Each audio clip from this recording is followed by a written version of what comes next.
तो आपके चैनल के माध्यम से मैं सभी श्रोताओं से अनुरोध करूंगा कि ये बहुत सुंदर आयोजन हो रहा है और श्री बाल हनुमान जी मंदिर की जो समिति है उसका भी उद्देश्य यही है कि ये मंदिर ऊर्जा का केंद्र बने।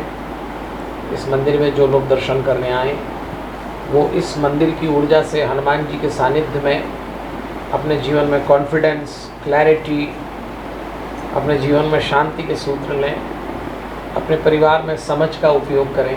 जय श्री राम, जय बालाजी की। श्री बाल हनुमान मंदिर समिति चांदारूण डेगाना की ओर से श्री हनुमान जन्मोत्सव के उपलक्ष्य में 3 दिवसीय श्री हनुमंत कथा महोत्सव का भव्य आयोजन हुआ है। तो कथावाचक के रूप में परम श्रद्धेय पंडित श्री विजय शंकर जी मेहता साहब का सानिध्य मिला और इन्हीं के श्रीमुख से हम सबको श्री हनुमंत कथा सुनने का पावन सौभाग्य मिला है। महाराज जी का जीवन प्रबंधन पर, अनुशासन पर और हनुमान जी, राम जी, भागवत कथा जैसे विभिन्न प्रसंगों पर बहुत ही व्यवहारिक और वैज्ञानिक दृष्टिकोण देखने को मिलता है और बहुत जनमानस बेहद प्रभावित है।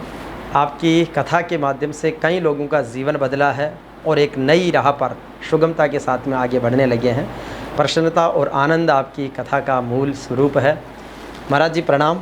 जिस तरीके से चांदारूण की धरती पर बालाजी महाराज की इस पावन धरा पर आप पधारे हैं तो ये हमारे लिए तो संयोग और सौभाग्य है, लेकिन किस तरीके से संयोग बना कि ऐसा पावन दरबार जो वर्षों पहले सपना सजाया था आज 50-60 वर्ष बाद फिर से साकार हुआ है। शायद बालाजी की मर्जी ऐसी रही होगी।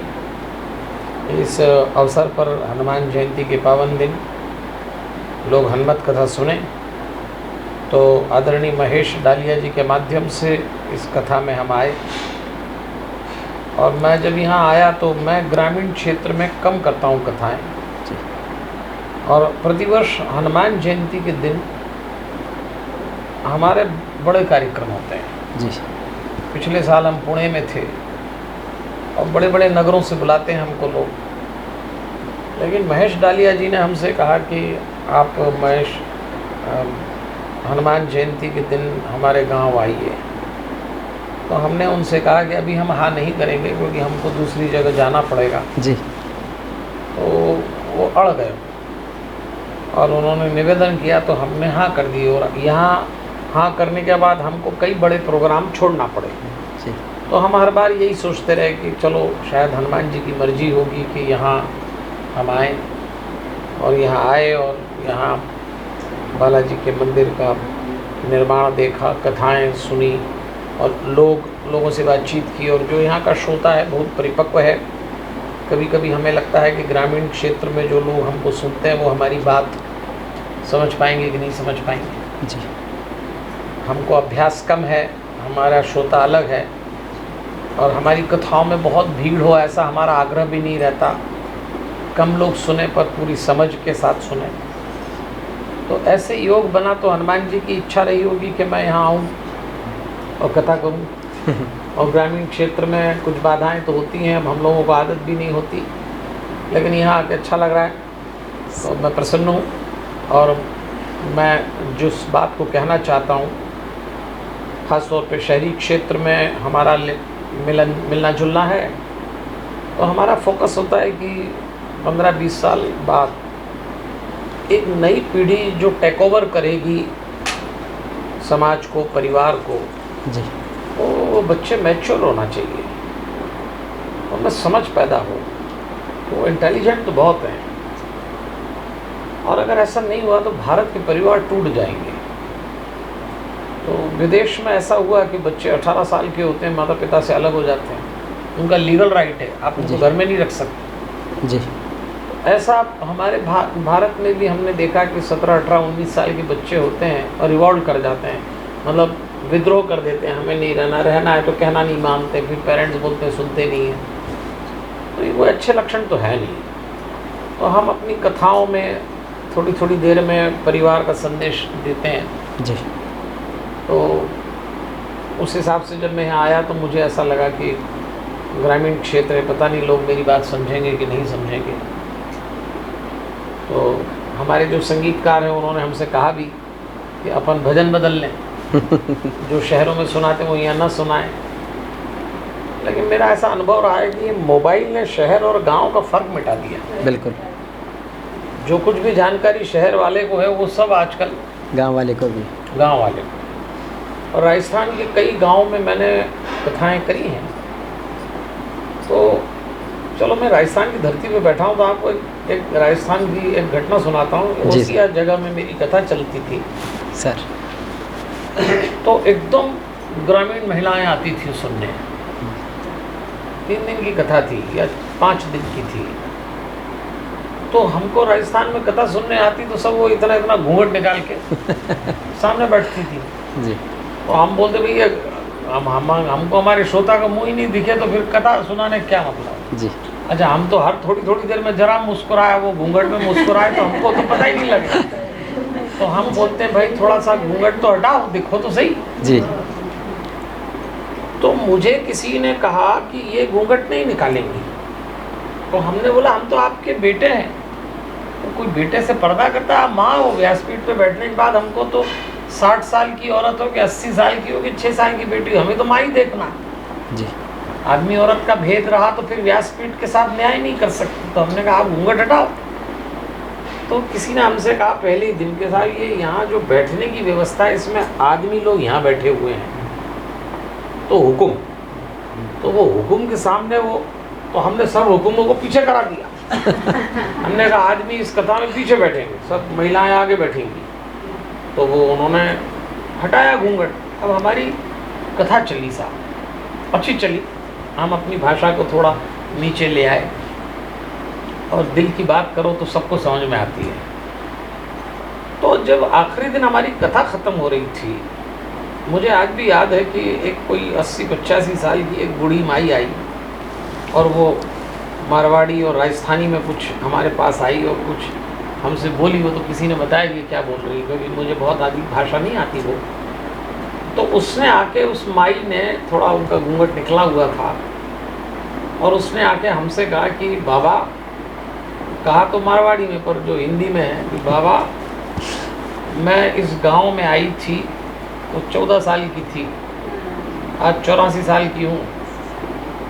70 साल हो गए मेरे को, मेरा घूंघट हटा हुआ किसी ने नहीं देखा इस गांव में। पहली बार तेरे सामने 5 दिन से बिना घूंघट हटाए सुन रही हूँ। 70 साल हो गए। बहुत बड़ी बात। तो उस दिन मुझे लगा कि हनुमान जी का जादू तो है। बिल्कुल। तो हमको कोई लेना देना नहीं है इससे कि कोई घूंघट रखे या घूंघट नहीं रखे। हमको लेना देना ये है हमारी बात, खासतौर पे परिवार की बात हर पीढ़ी तक पहुंच जाए। परिवार की बात है गुरुजी, जो कथा के आयोजक हैं कैलाश जी, दंजीर, सारे लोग हैं। परिवार, आप यहाँ प्रवास भी किया, सारे परिवार से आप मिले भी हैं। तो इस परिवार को किस रूप में देखते हैं? ऐसे परिवारों की देश को, समाज को किस रूप में आवश्यकता महसूस करते हैं? इस परिवार ने एक संघर्ष करके अपनी प्रतिष्ठा अर्जित करी, धन अर्जित किया, यश, वैभव, सबसे अच्छी बात है बच्चों को पढ़ाया। तो शिक्षा ने हमारे परिवारों में विकास तो किया है, लेकिन मैं कह रहा हूँ कि शिक्षा से परिवारों में ख़तरा भी आया है। जी। शिक्षित बच्चों ने ऐसा मान लिया कि हमें अपने माता पिता से ज़्यादा आता है, ये भी ख़तरा है। जबकि मैं पढ़े लिखे बच्चों से कहता हूँ कि शायद आपके एजुकेशन सेक्टर में आप माँ बाप से ज़्यादा जानते होंगे, पर ज़िंदगी का अनुभव जो इनके पास है वो आपके पास नहीं है। तो पढ़े लिखे बच्चों को लगता है कि हमने जो पढ़े, आपने किताबें पढ़ी, आपने डिग्री हासिल करी, पर अनुभव तो आपको लेना है। जी। तो ये तालमेल बैठाने के लिए जो बड़े बूढ़े हैं इनको भी थोड़ा झुकना पड़ेगा, बच्चों को थोड़ा उठना पड़ेगा। इस परिवार में भी मैं आया हूँ तो मेरे लिए तो सारे ही परिवार एक जैसे हैं, लेकिन इस परिवार ने जो संघर्ष किया, जो प्रतिष्ठा अर्जित करी और भगवान की सेवा हाथ में ली है, यजमान बन के किया हुआ तो खाली जाता नहीं है। तो मैं इस परिवार के बच्चों से भी मिला, बड़ों से मिला, तो एक तालमेल है इस परिवार में और उसी समझ से परिवार और आगे विकास करेगा। महाराज, आपके कथाओं का स्वरूप जो जनरली एक लोगों में होता है उससे बिल्कुल अलग है। नियम आपके बड़े सख्त है, अनुशासन है, प्रबंधन है, तो कहीं एडजस्टमेंट आप नहीं करते हैं, चाहे किसी भी तरह का वीआईपी मूवमेंट बीच में हो।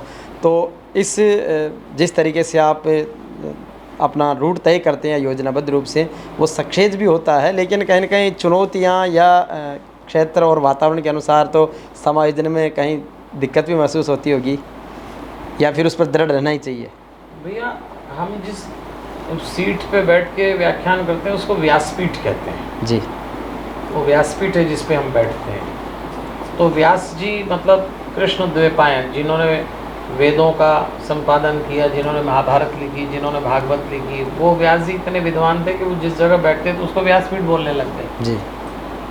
तो व्यासपीठ के साथ अगर न्याय करना है तो हमने ऐसा कई बार देखा है कि हम व्यासपीठ पे घंटों बोलते हैं, पानी नहीं पीते। नियम बना रखा है कि ये व्यासपीठ माँ है, तो इसमें कोशिश ये करो कि जो आप बोल रहे हो वैसा ही आप जिए। पाखंड नहीं कि आप बोल कुछ रहे हो और उतरने के बाद जीवन कोई और हो। महाराज, इन कथाओं, बहुत सारी कथाएं होती है, लेकिन कथाएं होने के बावजूद जो आप कह रहे हैं ना वो वाली स्थिति है कि व्यासपीठ से भी जो आप बता रहे हैं ऐसा सब साधु महात्मा के रूप में नहीं बता पा रहे हैं, और कथाएं एक तरह से मनोरंजन का, नाच गान का, सिर्फ इस तरीके का भी एक मंच बन गया है जिसका समाज पर कहीं न कहीं विद्रूप प्रभाव भी आया है। क्या होता है कि व्यासपीठ पे जो साधु कथा करने बैठे होंगे उनकी अपनी रुचि भी होगी जी। इसको अंग्रेजी में एजेंडा बोलते हैं जी। तो हर एक का अपना एक उद्देश्य है कथा करने का। जी। किसी का उद्देश्य है धन कमाए, किसी का उद्देश्य जो पढ़ा है उसको बनाए, तो उनका भी दोष नहीं है। वो जिस परंपरा से आए होंगे उस परंपरा में नाच गाना नृत्य होगा तो उनको वो अच्छा लगता। हम आए तो हमने जब हनुमान चालीसा में बोलना चालू किया तो उस समय देश में हनुमान चालीसा पे प्रवचन ही नहीं होते थे जी। तो जब हम करने आए तो लोगों ने बोला हनुमान चालीसा पे कोई कैसे प्रवचन करता है, हम तो 7 दिन तक बोलते हैं हनुमान चालीसा।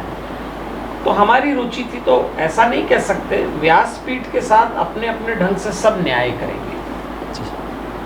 तो जैसे सबका कपड़े पहनने का ढंग अलग होता है, सबके रंग अलग होते हैं पसंद के, ऐसे ही उनको पसंद होगा नाच गाना, और उनके भी श्रोता है।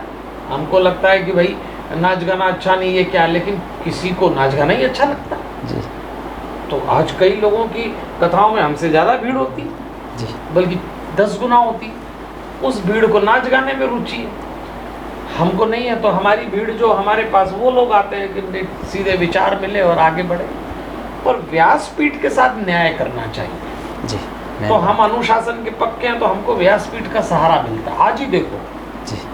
व्यासपीठ पे बैठने के बाद आप हमारे सामने भगवान रहते हैं। आज ही की बात है, तो हम तो हनुमान जी महाराज और गणेश जी महाराज से कहते हैं हम बोलना शुरू कर रहे हैं, आप हमारी रक्षा करना, कोई वाणी से ऐसा शब्द न निकल जाए, कोई आचरण ऐसा ना हो जाए।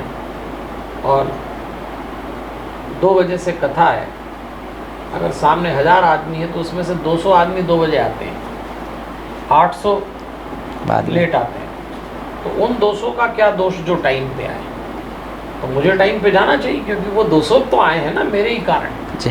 तो वो एक अनुशासन है कि हम उनके साथ न्याय करें। तो एक हमको बार व्यासपीठ की हेल्प बहुत मिलती है। जी। तो आज आपके यहाँ जब मैं कथा में आया तो मुझे जो आयोजक लोग थे उनमें से किसी ने कहा कि हमारे विधायक जी आने वाले हैं। तो हमसे यहीं से किसी ने कहा कि एक 5 मिनट रुक के चलें। हमने कहा हम नहीं रुकेंगे, हमको 2 बजे मंच पे लोगों को दिखना चाहिए कि 2 बजे आ गए।